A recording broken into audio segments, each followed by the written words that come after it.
Hello friends, welcome to being IAS. आज हम discuss करेंगे क्लास 6 की एनसीईआरटी का चैप्टर 6। ठीक है, ये जियोग्राफी की एनसीईआरटी है और क्लास 6 की है, तो इसको हम डिस्कस करेंगे आज। लास्ट जो चैप्टर 5 था उसमें जो हम लोगों ने डिस्कस किया था वो उसमें वायुमंडल था और जो महाद्वीप थे, कॉन्टिनेंट थे, महासागर थे, वो सब चीज़ हमने डिस्कस करी थी अच्छे से। जो उनका बेसिक्स था वो सब हम लोगों ने जाना था। ठीक है, तो आज हम डिस्कस करेंगे पृथ्वी के प्रमुख स्थल रूप। तो अभी तक जिन लोगों ने सब्सक्राइब नहीं किया है कर लें, क्योंकि एनसीईआरटी आपके लिए काफ़ी हेल्पफुल होने वाली है। सच बता रहा हूँ, क्योंकि एनसीईआरटी के बिना आप अपना बेसिक कंटेंट या बेसिक जो आपका जो क्लियर है वो नहीं कर सकते हैं। ठीक है, क्योंकि प्रीलिम्स में एनसीईआरटी बहुत ही हेल्पफुल होती हैं, वो चाहे पीसीएस का हो, चाहे यूपीएससी का हो, या फिर किसी भी एग्ज़ाम्स का हो, टीजीटी, डीएसएसबी का, क्योंकि इन सभी में जो है एनसीईआरटी की बहुत ज़्यादा डिमांड है कि आपकी जो एनसीईआरटी का कॉन्सेप्ट क्लियर होगा तभी आपके ये सारे एग्ज़ाम्स क्लियर होंगे। ठीक है, एनसीईआरटी इवन मेंस में भी बहुत हेल्पफुल हैं, प्रीलिम्स के लिए तो हेल्पफुल हैं ही। मेंस में आप जो लिखते हैं वो भी आपको एनसीईआरटी से मिल सकता है, अगर आप एनसीईआरटी ढंग से पहले समझते हैं और उसके बाद में उसको पढ़ते हैं। ठीक है, तो एनसीईआरटी इसीलिए स्टार्ट की जा रही है ताकि चीज़ें समझ में आए आपको, और उसके बाद आप जो सेकेंड टाइम है वो अपनी एनसीईआरटी पढ़ सकें। ठीक है, तो चलिए स्टार्ट करते हैं। देखिए, 6 एनसीईआरटी में आज का जो टॉपिक है वो है पृथ्वी के प्रमुख स्थल रूप। इसमें ये कहा जा रहा है कि पृथ्वी जो है उसके अनगिनत स्थल रूप हैं। स्थल मंडल के कुछ भाग ऊंचे नीचे तथा कुछ समतल होते हैं। अनगिनत रूप का मतलब ये कहना चाह रहे हैं यहाँ पे कि ये है, देखिए, कि पर्वत श्रृंखला है, स्थल ही होता है ना, घाटी भी स्थल ही है, पठार भी स्थल ही है, पर्वत जो है ये भी स्थल है, झील है ये भी जमीन मतलब स्थल ही है। ठीक है, तो ये जो है ये स्थल के इनके अनगिनत रूप हैं, और ये सॉरी, ये स्थल रूप दो प्रक्रियाओं के परिणाम स्वरूप बनते हैं। आपको यह जानकर आश्चर्य हो कि जिस मैदान पर आप खड़े हैं उसमें धीरे धीरे गति हो रही है। तो सच में गति हो रही है। देखिए, ये गति कैसे हो रही है, आपने शायद आपको एहसास ना हो रहा हो, लेकिन पृथ्वी सूर्य के चारों तरफ इतनी तेज़ी से घूम रही है कि आप अंदाज़ा भी नहीं लगा सकते। ठीक है, ये पृथ्वी है, ये सूर्य के चारों तरफ इतनी तेज़ी से घूम रही है, ठीक है, कि आपको एहसास तक नहीं हो रहा है। तो वही है कि पृथ्वी गति कर रही है। ठीक है, पृथ्वी के अंदर लगातार गति हो रही है। जैसे कि ज्वालामुखी जो धीरे धीरे बनते हैं, जब ज्वालामुखी फटता है तो वो अचानक से नहीं फटता है। ठीक है, धीरे धीरे वो जो ज्वालामुखी जो है उसका अचानक से फिर वो निकलता है, तो क्योंकि उसकी जो प्रक्रिया है वो धीरे धीरे होकर के तब जाकर के ज्वालामुखी बनती है। ठीक है, ज्वालामुखी क्या होता है वो हम आगे समझेंगे। तो पृथ्वी के अंदर जो लगातार गति हो रही है, प्रथम तथा आंतरिक प्रक्रिया के कारण बहुत से स्थानों पर पृथ्वी की सतह कहीं ऊपर उठ जाती है और कहीं धंस जाती है। देखिए, आपने हिमालय को समझा होगा। हिमालय क्या था, पहले उसकी जो ऊंचाई थी 8,848 मतलब जो है मीटर थी। अब उसकी जो ऊंचाई है वो क्या है, 8,850, मतलब ये बढ़ रही है। ठीक है, जो हिमालय है ये बढ़ रहा है और इसकी ऊंचाई जो है वो बढ़ रही है।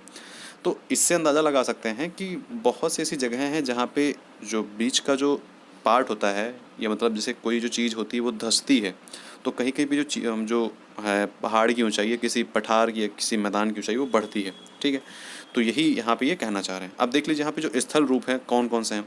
जैसे कि ये पठार हो गया, मैदान हो गया, ये पर्वत श्रृंखला हो गई, पहाड़ी हो गई, पर्वत हो गए, तो ये स्थल रूप हैं। ठीक है, जल संधि द्वीप हो गया और स्थल संधि हो गया। तो जल संधि हमने कल पढ़ा था और स्थल संधि क्या होती है वो भी हमने कल जाना था। तो अगर जिन लोगों ने नहीं जाना है वो चैप्टर 5 अच्छे से पढ़ लें, तभी चैप्टर 6 आपको अच्छे से समझ में आएगा। ठीक है, चैप्टर 6 समझ में आ भी जाएगा, लेकिन अगर आप 5 पढ़ लेंगे तो वो भी आपके लिए बेनिफिट रहेगा। ठीक, फिर क्या है, दूसरी प्रक्रिया क्या है, बाह्य मतलब जो है एक्सटर्नल है, एक्सटर्नल एक्टिविटीज़ हैं। तो बाह्य प्रक्रिया से क्या होता है कि स्थल के लगातार बनने व टूटने की प्रक्रिया है। जैसे कि क्या होता है, कौन मतलब बाह्य प्रक्रिया से कैसे चीज़ें मतलब जो स्थल है बनता है टूटता है। तो पहला क्या है, अपरदन, दूसरा है निक्षेपण। मतलब जिस तरीके से हम लोग पृथ्वी पे, जैसे आपने देखा होगा कहीं पे कल के दिन मिट्टी होती है, बारिश हुई तो वो कटान हो जाता है, तो मिट्टी वहाँ से गायब हो जाती है, तो उसी को क्या बोलते हैं हम, अपरदन। ठीक है, कि अपरदन हो गया। निक्षेपण क्या होता है, तो निक्षेपण ये होता है कि जैसे कि जहाँ पे मिट्टी कट गई, अब उसके बाद में फिर कोई मतलब वहाँ से बारिश हुआ, बारिश से वो कुछ कंकड़ पत्थर लेके आए, वो बारिश में कुछ मतलब जो जल है, और वो वहाँ पे जो फिर से वो मतलब वो जो गड्ढा हुआ था वो वहाँ पे मतलब बंद हो गया, उस पर वो ढक गया, मतलब वो समतल हो गया, तो उसको निक्षेपण बोलते हैं। ठीक है, जैसे कि पृथ्वी की सतह के टूट कर घिस जाने से क्या कहता है, अपरदन। और फिर क्या है, अपरदन की क्रिया के द्वारा सतह नीची हो जाती है। ठीक, निक्षेपण की प्रक्रिया के द्वारा इनका फिर से निर्माण हो जाता है। ठीक, ये दो प्रक्रियाएं बहते हुए जल, वायु तथा बर्फ के द्वारा होती हैं। अपरदन मैंने अभी बताया आपको कि जल के द्वारा जो मतलब है, अपरदन जल के द्वारा ज़्यादा तेज़ी से होता है, अपरदन वायु के द्वारा भी बहुत ज़्यादा तेज़ी से होता है। अपरदन कैसे, जैसे कि मान लीजिए ये कोई एक टीला खड़ा है, ठीक है, मिट्टी का टीला है, अब हवा चल रही है, ठीक है, तो यहाँ से इससे हल्के हल्के हल्के जो कण है निकलेंगे और फिर बहुत टाइम मतलब 2-3 साल बाद यहाँ पे टीला जो है यहाँ पे पतला हो जाएगा, ठीक है, आपने देखा होगा बहुत सारी चीज़ें ऐसी। तो धीरे धीरे प्रोसेस होता है, उसी से अपरदन होता है और धीरे धीरे प्रोसेस से ही निक्षेपण हो जाता है और फिर जगह वो फिर से भर जाती है। अब हम विभिन्न स्थल रूपों को उनकी ऊंचाई तथा ढाल के आधार पर पर्वतों, पठारों और मैदानों में वर्गीकृत कर सकते हैं। देखो, पर्वत सबसे ऊंचे होते हैं, पठार जो होते हैं उनकी ऊंचाई जो है एक लेवल पे होती है और मैदानों की ऊंचाई बहुत ही कम होती है, उनकी ऊंचाई नहीं होती है, इसलिए मैदानों में जो संख्या है वो ज़्यादा निवास करती है। पर्वतों और पठारों में जनसंख्या ज़्यादा निवास नहीं करती, क्योंकि वहाँ पे ना खेती करने लायक ज़मीन होती है, ना ही वहाँ पे ढंग से मकान बनाने लायक ज़मीन होती है, ठीक है। पठारों में एक नियत जगह पे आप मतलब एक किसी विशेष जगह पे बना सकते हो, ये नहीं कि पूरे पठार बना लो, तो ये भी चीज़ें हैं। लेकिन मैदानों पे जो जनसंख्या है वो ज़्यादा रहती है, क्योंकि वहाँ पे जो सुविधाएं हैं, खेती भी कर सकते हो, वहाँ पे उपजाऊ भूमि भी है, ये सारी चीज़ें हैं, ठीक है। तो उसको हम आगे पढ़ेंगे डिटेल से। अब हम जानते हैं कि पर्वत क्या होते हैं। देखिए, पर्वत पृथ्वी की सतह की प्राकृतिक ऊंचाई है। देखिए, पर्वत सबसे ऊंचा है, ठीक है, क्योंकि पर्वत का जो शिखर है आपने देखा होगा, जैसे ये देखो एक लड़की है, ये बना रही है, यहाँ पे प्रैक्टिस कर रही है कि आपको ये एक, देखिए ये पर्वत है, यहाँ पे जो शिखर है ये जो है ये सबसे मतलब बहुत शिखर जो है छोटा होता है, ये उतना चौड़ा नहीं होता है, ठीक। और जो आधार है देखिए, ये यहाँ पे मान लो यहाँ पे नीचे मिट्टी भरी है यहाँ पे, तो ये आधार देखो ये ऊंचा है, चौड़ा है, ठीक है। तो पर्वत उसको बोलते हैं जिसका शिखर छोटा हो और ऊंचा हो, ठीक है, और आधार चौड़ा हो, तो उसको हम पर्वत बोलेंगे। यह आसपास के क्षेत्र से बहुत ऊंचा होता है, तो हाँ बिल्कुल ऊंचा होता है, आसपास का जो क्षेत्र है उसी से ऊंचा होगा तभी वो पर्वत कहलाएगा। कुछ पहाड़ बादलों से भी ऊंचे होते हैं, तो बिल्कुल ऊंचे होते हैं, जैसे कि माउंट एवरेस्ट है वो बादलों से भी ऊंचा है। उत्तराखंड में आप चले जाइए, हिमालय में चले जाइए, ये बादलों से भी ऊंचे हैं, ठीक है। जैसे जैसे आप ऊंचाई पर जाते हैं जलवायु ठंडी होती जाती है, तो ऊंचाई पर जाते हैं जलवायु तो ठंडी होती जाएगी, लेकिन ऑक्सीजन की भी कमी होती जाएगी, क्योंकि जितना हम ऊपर जाएंगे, ठीक है, स्थल लेवल से जितना हम ऊपर जाएंगे टेम्परेचर जो है उतना ही कम होता जाएगा, समझ गए। कुछ पर्वतों पर हमेशा जमी रहने वाली बर्फ़ जो है की नदियाँ जो होती हैं उनको हम क्या कहते हैं, हिमानियाँ। और इन्हीं हिमानी से जो क्या है हम जल प्राप्त करते हैं, जैसे कि जो ये जल स्रोत आता है, जैसे कि जो झरने पानी, इस यही इन्हीं से हम पी सकते हैं। हिमानी इसका जो पानी आता है यही पीने लायक होता है, बाकी जो समुद्र का पानी होता है वो पीने लायक नहीं होता है। जो हमें पानी पीते हैं ये तो जल के मतलब ये पृथ्वी के अंदर से आता है, लेकिन जैसे कि जब हम अब गंगा जल ले लीजिए, ठीक है, गंगा जल सब चीज़ें हैं, ये सब हिमानी मतलब पर्वतों से आते हैं, और पर्वतों से जो आने वाला जल होता है वो पीने लायक होता है, ठीक है, क्योंकि वो जो जल है वो हिमानियों से आता है, जो बर्फ़ की जमी होती है, बर्फ़ से बनी होती हैं। तो यहाँ कुछ ऐसे पर्वत भी हैं जो समुद्र के भीतर हैं, लेकिन आप उन्हें नहीं देख सकते हैं, बिल्कुल। कठोर जलवायु होने के कारण पर्वतीय क्षेत्रों में बहुत कम लोग निवास करते हैं। देखिए, पर्वतीय क्षेत्रों में निवास करने की सिर्फ यही रीज़न नहीं है कि कठोर जलवायु हो, वहाँ पे जो स्थितियाँ हैं वो भी नहीं समान है, क्योंकि वहाँ पे भूकंप कभी कभी आ जाता है, क्या बोलते हैं, वहाँ से भूस्खलन तक हो जाता है। तो ये सारी चीज़ें हैं कि मतलब पर्वतों पर निवास उतना बहुत ज़्यादा नहीं जितना कि मैदानों और पठारों में है, ठीक है। वहाँ का धरातल खड़ा मतलब खड़ी ढाल वाला होता है, कृषि योग्य भूमि की कमी होती है। पर्वत एक रेखा के क्रम में व्यवस्थित होते हैं, जिन्हें हम क्या कहते हैं, श्रृंखला पर्वत, ठीक है, जिन्हें हम श्रृंखला कहते हैं। जैसे कि ये देख लीजिए, जैसे ये होते हैं ना, जैसे यहाँ पे ये पर्वत है, ये है, ये है, ये देखिए, तो इसको हम यहाँ पे अब जैसे कि इधर और हो जाए ना, इधर और हो जाए, तो इसको हम क्या कहते हैं, श्रृंखला कहते हैं, ठीक है, पर्वत श्रृंखला। उसके बाद बहुत से पर्वत जो हैं, बहुत से पर्वत तंत्र जो हैं, पर्वतीय तंत्र समानांतर श्रृंखलाओं में हैं, जैसे कि हिमालय, आल्प्स जो है, एंडीज़ है। हिमालय कहाँ पे है, इंडिया में, ठीक है। आल्प्स कहाँ पे है, नॉर्थ अमेरिका में, और एंडीज़ जो है वो कहाँ पे है, साउथ अमेरिका में, ठीक है। क्रमशः एशिया, यूरोप तथा दक्षिण अमेरिका की पर्वत श्रृंखलाएँ जो हैं वो ऊंचाई और आकार में भिन्न होती हैं। देखिए, एशिया, यूरोप और सभी यहाँ पर्वत श्रृंखलाएँ हैं, ठीक है, अभी हमने आपको बताया। यहाँ पे जो डिफरेंट है, मेन चीज़ है कि ऊंचाई और आकार में, कहीं कहीं पे जो है, जैसे कि हिमालय जो है, आल्प्स जो है, एंडीज़ है, इनमें ऊंचाई और जो चौड़ाई है, आकार जो है, उनमें अंतर होता है। लेकिन एक नियत मतलब एक निर्धारित कर दिया गया है कि अगर 8,000 मान लो, जैसे कि 8,000 निर्धारित कर दिया गया, अगर 8,000 से ऊंचे हैं तो इनको पर्वत कहा जाएगा, ठीक है। और भी हैं उनको छोटे पर्वत बोला जाता है, लेकिन 8,000 से जो ऊँचते हैं उनको पर्वत चोटी मतलब पर्वत कह दिया जाता है, ठीक है। आगे हम अच्छे से समझेंगे। देखिए, अब यहाँ पे क्या होता है, पर्वत 3 प्रकार के होते हैं। कौन कौन से, वलित पर्वत, दूसरा भ्रंशोथ पर्वत, ठीक है, तथा ज्वालामुखी पर्वत। तो हिमालय तथा आल्प्स पर्वत जो है वो क्या है, वलित पर्वत हैं। वलित पर्वत क्या होते हैं आपको अच्छे समझाएंगे, जिनकी सतह उबड़ खाबड़, शिखर शंकुआकार। आल्प्स वलित पर्वत क्या होते हैं, सतह क्या होती है, उबड़ खाबड़, और शिखर शंकुआकार। शंकुआकार समझ रहे हैं, शंकुआकार जैसे कि ये एकदम ऐसे मतलब ऐसे टाइप के, ठीक है, ऐसे शंक्वाकार मतलब ये मतलब हल्का सा चून नुकीले टाइप में होते हैं, इनको शंक्वाकार बोलते हैं। भारत की अरावली श्रृंखला जो है विश्व की सबसे पुरानी वलित पर्वत श्रृंखला है। सबसे पुरानी वलित पर्वत श्रृंखला है। अगर पूछा जाए कि सबसे पुरानी जो पर्वत है, सबसे पुराना जो पर्वत है वो कौन सा पर्वत है, वो क्या है? भारत की अरावली श्रृंखला। जो मतलब सबसे पुरानी श्रृंखला है पर्वतों की, वो क्या है? अरावली श्रृंखला, जो सबसे पुरानी, विश्व की सबसे पुरानी जो है वलित पर्वत श्रृंखला है।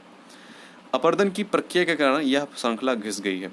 तो अपरदन की प्रक्रिया के कारण उसमें सिर्फ हवा, उसमें ऐसा नहीं कि सिर्फ हवा का ही रोल है, उसमें हवा और जल दोनों का उसमें जो है मुख्य रूप से सहयोग है, इसलिए जो है ये श्रृंखला घिस गई है, क्योंकि बहुत पुरानी है। तो कोई भी पुरानी चीज़ धीरे धीरे वो घिसी जाती है।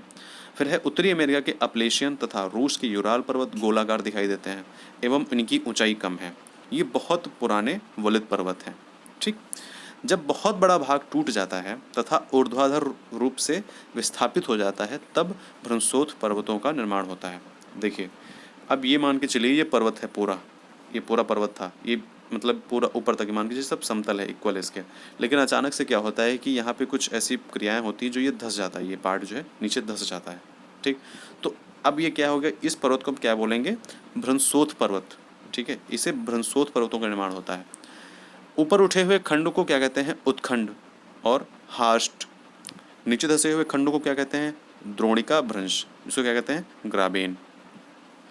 यूरोप की राइन घाटी तथा वॉसजेस पर्वत इस तरह के पर्वत तंत्र के उदाहरण हैं। तो जो भ्रंशोथ पर्वत हैं वो कौन कौन से हैं? यूरोप की राइन घाटी और वॉसजेस पर्वत। एटलस आप खोल के रखिए। एटलस में जब हम ये डिस्कस करते हैं कि अपलेशियन पर्वत है और रूस में यूराल पर्वत है, तो ये चीज़ें आप तुरंत ही मैप में देखिए।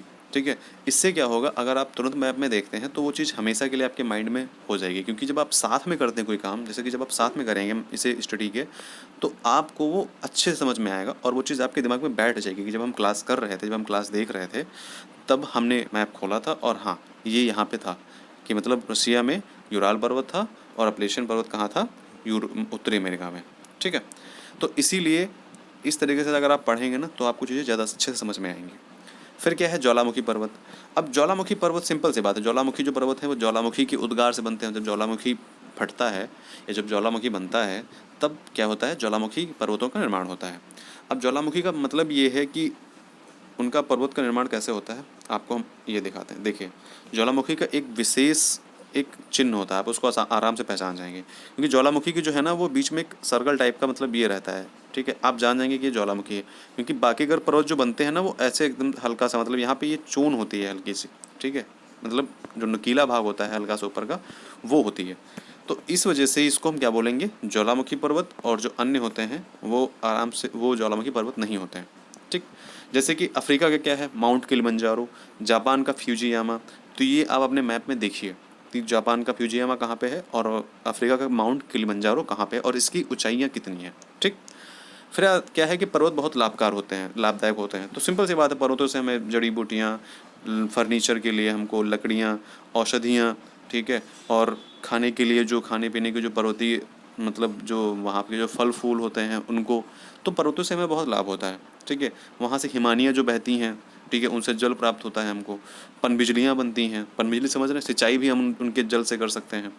तो पर्वत से काफ़ी सारे लाभ होते हैं कि ऊंचाई पे होता है। ऊंचाई पे जब बर्फ़ गिरती है तो वहाँ से फिर वो बर्फ़ जम जाती है और फिर गर्मियों के दिनों में वो बह बह करके वो पानी जब नीचे बह के आता है तो उससे सिंचाई हम करते हैं, पनबिजली जो उत्पादन करते हैं। ठीक है, उसके बाद वहाँ की जो नदी घाटियों में पानी जो बह बह के आता है उसको पीते हैं हम लोग। पर्वतों की बात कर रहे हैं हम। ठीक है, तो पर्वतों में अलग प्रकार की वनस्पतियाँ पाई जाती हैं, जीव जंतु पाए जाते हैं, ईंधन मिलता है, आश्रय मिलता है, मतलब वहाँ पे हम रह सकते हैं। गोंद, रेजिन जैसे जो हैं दूसरे उत्पाद मिलते हैं जिनका हम खाने में और जिनका हम उसमें दवाइयों में इनका उपयोग कर सकते हैं। ठीक है, यहाँ पे ट्रेवलर्स लोग आते हैं, सैलानी लोग आते हैं जो जिनको मतलब ये माउंट जो पर्वतीय भाग है काफ़ी इनको अच्छा लगता है। ठीक है। ये अच्छे होते ही हैं क्योंकि यहाँ से जो बहुत ही मतलब सुंदर नज़ारा होता है, चाहे आप उत्तराखंड की वादियों को देख लें या जम्मू कश्मीर की, ठीक है। तो पर्वतों की यात्रा उनका प्राकृतिक सुंदरता को देखने के लिए करते हैं और विभिन्न प्रकार के खेल हैं, जैसे यहाँ की पैराग्लाइडिंग आप कर लेते हैं, ठीक। हैंग ग्लाइडिंग कर लेते हैं। हैंग ग्लाइडिंग समझ रहे हैं, जैसे कि ऊपर से नीचे की तरफ कूदना और अपने अपने आप को बांध करके, आपने यूट्यूब वगैरह पे देखा होगा, ठीक है। रिवर राफ्टिंग होता है, मतलब आप नदी में जब आप रिवर राफ्टिंग करते हैं, आगे हम देखेंगे उसके सारे जो चित्र हैं वो आपको दिखाएंगे। तथा स्कीइंग पर्वतों के प्रचलित खेल है। स्कीइंग मतलब उड़ना वहाँ से, ठीक है, जो एक प्रकार का एक जो होता है मतलब पहनावा होता है, वो आप पकड़ के जब आप उड़ते हैं तो स्कीइंग बोलते हैं उसको, ठीक। अब ये कह रहे हैं कि क्या आप हिमालय में कुछ स्थित ऐसे स्थानों के नाम बता सकते हैं जहाँ ये खेल खेले जाते हैं? तो फिलहाल के लिए वो नाम आप यूट्यूब पे सर्च कर लीजिए, सॉरी गूगल पे, वहाँ पे आपको अच्छे से मिल जाएंगे। मुझे कुछ खास याद नहीं है, लेकिन हाँ चमोली जो है उत्तराखंड का और भी जो जगह हैं वहाँ पे, वहाँ से ये सारी चीज़ें की जाती हैं, ठीक है, स्काइंग वगैरह। अब ये देखिए, ये लावा है। जब यहाँ से आपको इसको समझा देते हैं कि ज्वालामुखी पर्वत कैसे बनता है, वो आपको हम समझाते हैं। देखिए यहाँ से जब धीरे धीरे प्रेशर क्रिएट होता है, तो ये जो आप देख रहे हैं ना, यहाँ पे ये सब चीज़ें, ये लावा ये सब इन सब में भी भरता है। धीरे धीरे ये जगहों को बनाता है, जगह बनाता बनाता है, फिर अचानक से एक दिन फट जाता है, ठीक है। जो जब ये बनाता है तो ये आसपास की जो ये लाइनिंग है, इन सब में ज्वालामुखी का जो लावा है यही भरा है, ठीक है। धीरे धीरे मतलब फटता है, धीरे धीरे नीचे से प्रोसेस धीरे धीरे स्टार्ट होता है और फिर एक अचानक से फिर क्या है, ज्वालामुखी फट जाता है। अभी हाल ही में 2 से 3 ज्वालामुखी कहीं फटे हैं, ठीक है, आपने न्यूज़पेपर वगैरह में पढ़ा होगा। अब जैसे कि क्या होता है, ये जो निकलता है बाहर, इसको क्या, इसमें क्या क्या निकलता है, ज्वालामुखी राख निकलती है, गैस निकलती है, ठीक है। ये ज्वालामुखी जो राख निकलती है, जो गैस निकलती है ना, बहुत जहरीली गैस होती है। इससे भाप भी निकलती है, ठीक है। और इसमें जो लावा निकलता है उसमें बहुत ही, ये समझ के चलिए, क्योंकि हमारी पृथ्वी में बहुत सारे बहुमूल्य मतलब बहुत सी, जैसे कि रत्न है, हीरा है, चांदी है, इस तरीके से जो बहुत सारी चीज़ें हैं, हालांकि ये गलित अवस्था में है, मतलब गली हुई हैं, ठीक है, लेकिन ये जब बाहर निकलती हैं तो इनका जो क्षेत्र है, यहाँ पे बहुत सारी चीज़ें पाई जाती हैं। लावा में मान के चलिए बहुत ही बहुमूल्य रत्न भी पाए जाते हैं यहाँ पे, ठीक है। अब ये जो बहता है ना यहाँ से, ये इसको हम लावा बोलते हैं, ठीक है। जब तक ये अंदर रहता है तब तक ये मतलब एक तरीके से लावा नहीं बोलते, लेकिन जो बाहर आके निकलता है उसको हम क्या बोलेंगे, लावा बोलते हैं, ठीक। फिर है ज्वालामुखी शंखों का निर्माण राख लावा की पर्वतों के जमने से होता है। अब जब ये बहता है ना, तो धीरे धीरे यहाँ फिर लावा बनता है, और वो फिर जब सूख जाता है ना, तब वो पर्वतों का निर्माण करता है। इधर भी जब बहता है, दोनों तरफ बहता है, तो ये जब सूख जाता है, जब तब इसको क्या होता है, फिर ये पर्वत बन जाता है। तो ये सब जो चीज़ आप देख रहे हैं ना, ये सब लावा का ही बना हुआ है, ये सब लावा का। और लावा बहुत कोई ऐसा वैसा लावा नहीं, इसका जो डेंसिटी तो बहुत ज़्यादा होता है, मतलब बहुत ही कठोर होता है ये चीज़ें, ठीक है। फिर अब क्या है, पठार। पठार जो है उठी हुई तथा सपाट भूमि होती है। मान के चलिए ये ऐसे है, ऐसे ऐसे, ठीक है, ये पठार है। पर्वत क्या होता है, ऐसे, मतलब ऐसे मान के चलिए ये पर्वत है। तो पठार जो है उठी हुई और सपाट भूमि होती है। यह आसपास के क्षेत्रों से अधिक उठा हुआ होता है तथा इसका जो ऊपरी भाग है वो मेज के समान होता है। जैसे कि मैंने भी आपको बताया, ये मेज के समान होता है, ठीक। और किसी पठार के एक या एक से अधिक किनारे भी हो सकते हैं। तो बिल्कुल होंगे, क्योंकि ये कोई ज़रूरी थोड़ी कि यहाँ पे हो, ये ऐसे भी हो सकता है, ऐसे भी हो सकता है, ऐसे भी हो सकता है, ये ऐसे भी हो सकता है। ये पठार मतलब ये तो कुछ ज़्यादा ही हो गया, मतलब यहाँ पे जैसे कि ये हो गया, फिर ऐसे ऐसे ऐसे ऐसे ऐसे भी हो सकता है। पठार मतलब कि जिसका मतलब कोई एक छोर ना हो, कई सारे छोर होते हैं, ठीक है, कई सारे किनारे होते हैं। पठारों की जो ऊंचाई है कई 100 मीटर से लेकर के 1000 मीटर तक हो सकती है। मतलब हज़ारों मीटर तक नहीं हो सकती है, कई हज़ार, मतलब 1000 2000 मीटर तक आराम से 3000 मीटर तक हो सकती है, ठीक है। पठार पर्वतों की तरह जो पठार भी होते हैं वो भी नए पुराने होते हैं, ठीक है। मैदान भी नए पुराने होते हैं, पठार भी नए पुराने होते हैं, पर्वत भी नए पुराने होते हैं, ठीक। भारत में दक्कन पठार जो सबसे पुराना पठार है, सबसे पुराने पठारों में से एक है। वैसे ही केन्या, तंजानिया, युगांडा तथा पूर्वी अफ्रीका का पठार जो है और ऑस्ट्रेलिया का पश्चिमी पठार जो है, ये सब के उदाहरण हैं। तो आप केन्या, तंजानिया, युगांडा, आप अफ्रीका मैप खोलिए, वहाँ पे देखिए कि केन्या, तंजानिया और युगांडा कहाँ पे है, ठीक है। ऑस्ट्रेलिया का पश्चिमी पठार, अभी आपको मैंने कल ही बताया था कि जो ऑस्ट्रेलिया का अधिकतम भाग है ना पश्चिमी पठार, जैसे कि ये मान के चलिए ये ऑस्ट्रेलिया है, ठीक है। अब इधर का जो इधर सिस्टम है ना, इधर ये वाला, ये पूरा डेजर्ट है, मतलब पूरा का पूरा इधर जो पार्ट है ना, ये सब रेगिस्तान के क्षेत्र में है, रेगिस्तान में है, ठीक। और जो इधर का सारा क्षेत्र, इधर ही बहुत सारे, मतलब इधर ही जो जनसंख्या निवास अदा करती है, इधर की साइड में कम है। तो इधर भी जो क्या है, ये पठार इधर ज़्यादा है, इधर पठार भी हैं और रेगिस्तान भी है, तो ये सारी चीज़ें इधर ज़्यादा हैं। फिर तिब्बत का जो पठार है विश्व का सबसे ऊंचा पठार है, जिसकी ऊंचाई जो है 4000 से 6000 मीटर तक है। तो मतलब जो पठार हैं उनकी जो ऊंचाई क्या है, 4000 से 6000 या 7000 मीटर तक हो सकती है। क्योंकि जो पर्वत हैं उनकी ऊंचाई सामान्यतः 8,000 मीटर से मतलब स्टार्ट होती है।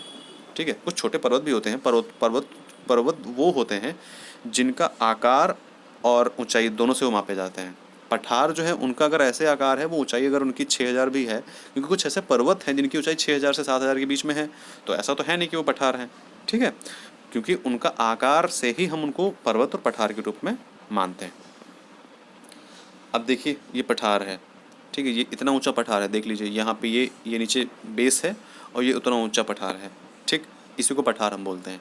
अब कुछ पठार ऐसे हो तो जिनकी ऊंचाई मान लीजिए इसके आधे होगी, इसको भी पठार बोल देंगे। ठीक है, क्योंकि इनकी ऊंचाइयाँ होती हैं कुछ मीटर तक, मतलब हज़ारों मीटर तक ऊंचाइयाँ होती हैं, कुछ 100 मीटर से लेकर के कुछ 1,000 मीटर तक। ठीक, पठार बहुत उपयोगी होते हैं क्योंकि इनमें क्या है, खनिजों की प्रचुरता होती है, मतलब खनिज बहुत बड़ी मात्रा में पाए जाते हैं। ठीक है, वो चाहे सोना हो, चाहे हीरा हो, चाहे लोहा हो, कोयला हो, मैग्नीज हो। ठीक है, ये सब चीज़ें जो है पठारों में पाई जाती हैं, और इसीलिए सबसे ज़्यादा जो खनन है विश्व में, जो बहुत ज़्यादा खनन है वो कहाँ पे होता है, पठारों में होता है। ठीक है, पठारी क्षेत्र में बहुत प्रकार के मतलब बहुत से जलप्रपात भी पाए जाते हैं। जलप्रपात मतलब ऊपर से जो जल गिरता है नीचे। ठीक है, जैसे कि यहाँ पे ये मान लो ये पठार है, अब यहाँ से जो कुछ नदियाँ हैं जो बहती बहती आई, अब ये नीचे की तरफ गिर रही हैं, तो ये जलप्रपात बन जाता है। ठीक, जैसे कि क्या है, भारत में छोटा नागपुर पठार पर स्वर्ण रेखा नदी पर स्थित हुंडरू जलप्रपात, तो हुंडरू जलप्रपात जो है वो स्वर्ण रेखा नदी पर स्थित है और छोटा नागपुर पठार में है।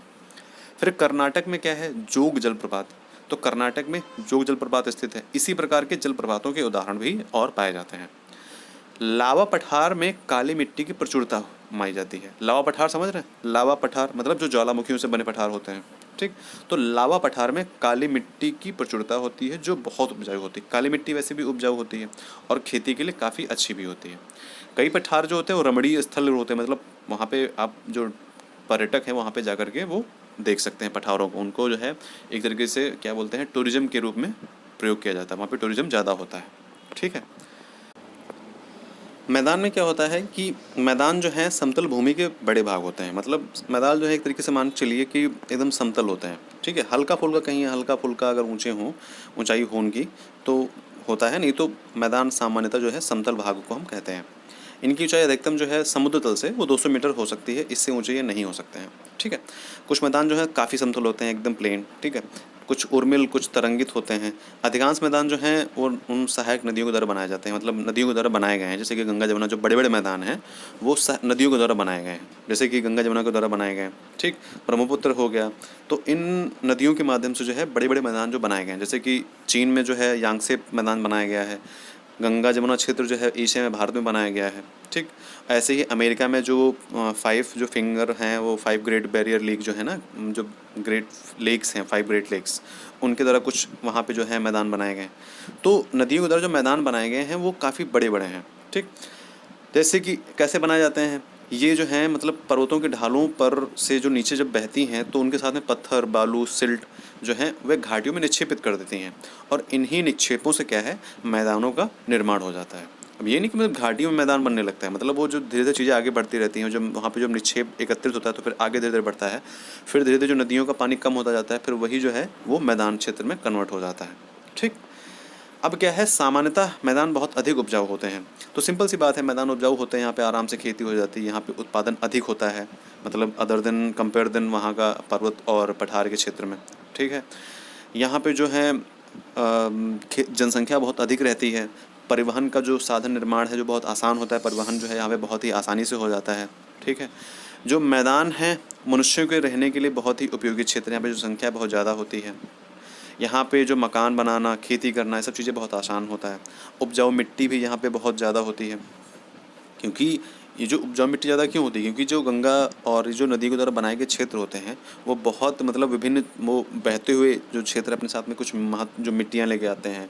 ठीक है, विभिन्न जगहों से मिट्टी लेके आते हैं, तो मिट्टियाँ जो हैं वो उपजाऊ हो जाती हैं, इसीलिए गंगा जमुना का जो क्षेत्र है उसको उपजाऊ क्षेत्र बोला जाता है।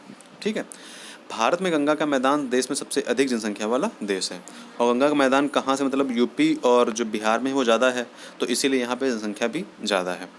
अब आता है नेक्स्ट जो है स्थल एवं लोक, स्थल रूप एवं लोक।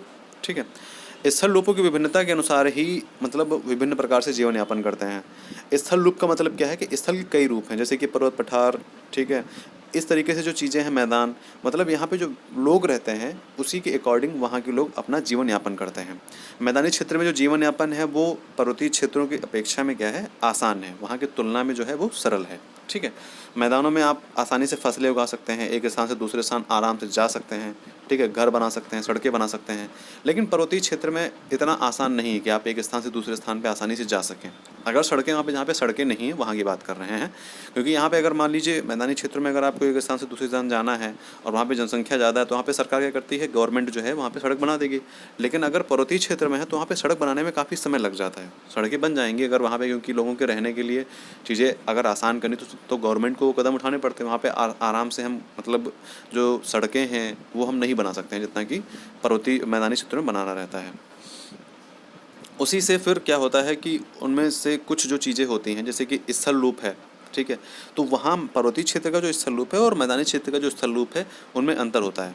तो उन जगहों पे कह रहे हैं कि कुछ अंतर बताओ जो वहाँ पे स्थल लूप में, पर्वतीय क्षेत्र में और मैदानी क्षेत्र में क्या अंतर रहता है। ठीक है, तो देखिए सिंपल सी बात है, वहाँ पे हम आसानी से सड़क नहीं बना सकते, वहाँ से एक से दूसरी जगह पे आसानी से जा नहीं सकते, जा भी सकते तो वहाँ पे खतरा रहता है पर्वतीय क्षेत्र में।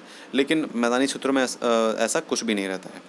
कभी कभी प्राकृतिक आपदाएं जैसे कि भूकंप है, ज्वालामुखी उद्गार है, तूफान है, बाढ़ है, ये सब चीज़ें जो हैं, जैसे कि ये जैसे भूस्खलन है, ये सब पर्वतीय क्षेत्रों में ज़्यादा आता है। भूकंप जो पर्वतीय क्षेत्रों में ज़्यादा आता है। ठीक है, हालांकि ज्वालामुखी उद्गार वो भारत में नहीं है, लेकिन अन्य जो जगहें हैं, अन्य जो महाद्वीप हैं, जैसे कि अन्य जगहें हैं दुनिया में, जो अन्य देशों में हैं, वहाँ पर ज़्यादा आते हैं। बाढ़ हो गया, बाढ़ ये मैदानी क्षेत्रों में ज़्यादा आते हैं। ठीक है, आकस्मिक घटनाओं के बारे में जागरूकता पैदा करके हम इन आने वाले खतरों को कम कर सकते हैं।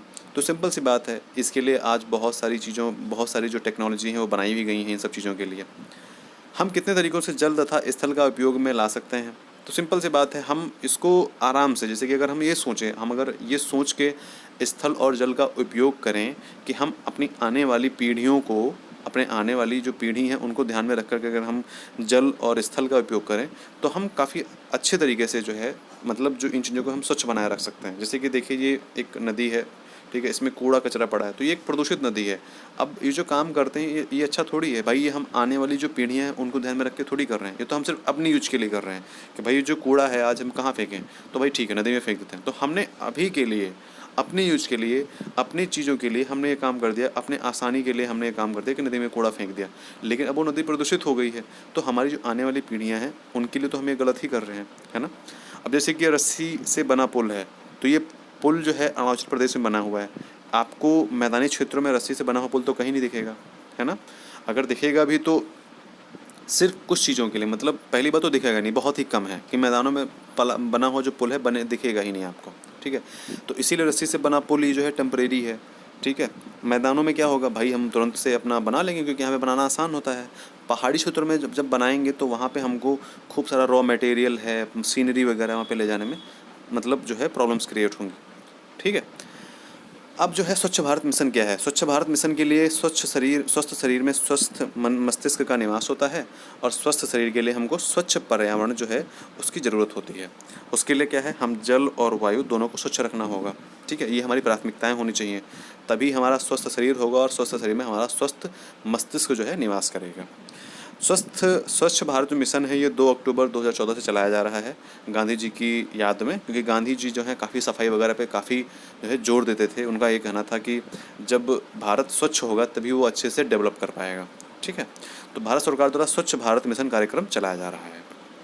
तो आज के लिए इतना ही, और मिलते हैं नेक्स्ट वीडियो में। तब तक के लिए अपना ध्यान